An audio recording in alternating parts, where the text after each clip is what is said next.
มาสัมภาษณ์เจ้าจื้อค่อยบ่ได้ว่ะเจ้าว่าค่อยเป็นไผเขาก็บอกว่าเจ้าเป็นไผบ่ฮู้จักหน้อยเลย เจ้าจื้อค่อยบ่ได้จักหน้อยแม่จื้อเขาบ่ได้แม่ชื่อลูกบ่ได้อ้าว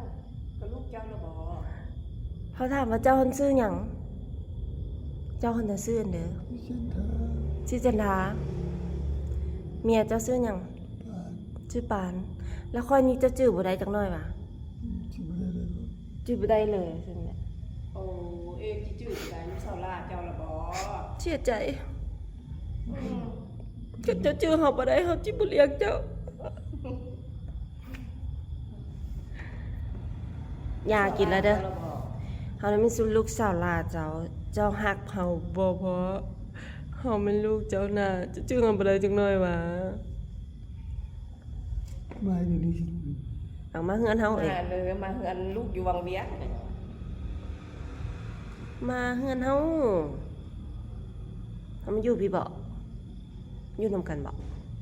มาขายเครื่องเนาะอยู่นำกันมาขายเครื่องก็ยังหลายอยู่